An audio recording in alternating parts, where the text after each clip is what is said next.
Welcome to Vent with Michelle Malkin. On the front burner today, going undercover to investigate Planned Parenthood. The mainstream media loves investigative journalism. Every J-School grad hits the bricks wanting to become the next Woodward and Bernstein. The MSM doesn't love all investigative journalism, though, just the kind that fits its agenda. For instance, a TV station in Tennessee and ABC News recently produced separate investigative pieces on deceptive tactics used by military recruiters to attract and sign recruits. They used the usual investigative techniques, hidden cameras, deception to gain access to their targets, and so forth. Well, the New York Times, the Columbia Journalism Review, and editor and publisher all touted these investigations as great examples of journalists speaking truth to power. The Democrat chairman of a House Armed Services subcommittee is now urging an Army probe of recruiting practices and the recruitment of the mentally ill based on the investigative reports. After a local CBS station picked up the story, the Army shut down its recruiting stations nationwide for ethics training. But out in California, an 18-year-old college student conducted her own investigative journalism. She used a hidden camera, gained access to her target through deceit, and pulled off a shocking story. You're not likely to hear anyone in the mainstream media tout her work, though. Lila Rose, UCLA student and editor of the campus pro-life newsletter, The Advocate, posed as a 15-year-old girl impregnated by a 23-year-old man seeking an abortion at a local Planned Parenthood clinic. A girl in that situation would be a victim of statutory rape, and Planned Parenthood is obligated by California law to report it to the police. Instead, the Planned Parenthood staff member advised Rose to lie about her age. Quote, "If you're 15, we have to report it," the staffer told Rose in a secretly taped video. "If you're not, if you're older than that, then we don't need to." "Okay, but if I just say I'm not 15, then it's different?" Rose queried back. "You could say 16, the worker helpfully suggested. "Just figure out a birth date that works, and I don't know anything," unquote.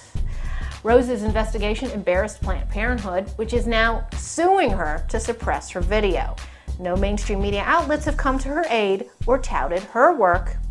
Rose's investigation isn't the first to expose Planned Parenthood.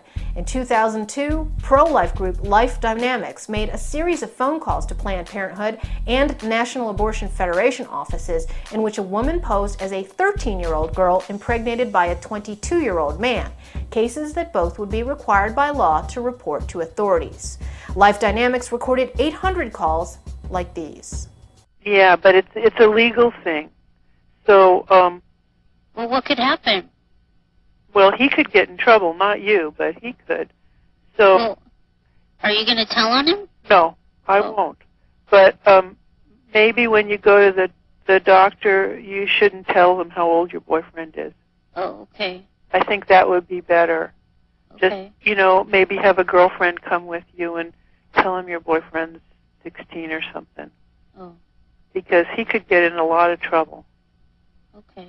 Okay, so don't say anything about that. Because you go in front of a judge and then he grants permission for you to have an abortion without your parents finding out. Okay. My problem is that if I were you, and this is just strictly off the record, if I were you, I would not say anything about your boyfriend being 22 years old. So what I'm saying is, if we're not going to ask if you don't tell us. Okay. So, he can definitely bring you in, and there's no problem with that at all. Just probably I'd have to just suggest that you don't bring up the age thing to us. And there's more. In Ohio, a teenager is now suing Planned Parenthood, accusing staff in a Cincinnati office of failing to report that she had been a victim of incest, a failure that she charges led to another 18 months of abuse. Taken together, these stories paint a picture of a big business manipulating potential underage customers and flouting the law all over the country. Where's the mainstream media? Aren't Lila Rose's and Life Dynamics investigations worthy of the same fawning attention that the Times and editor and publisher gave to the ABC crew? Evidently, some undercover journalists are more equal than others. Till next Vent, I'm Michelle Malkin for Hot Air.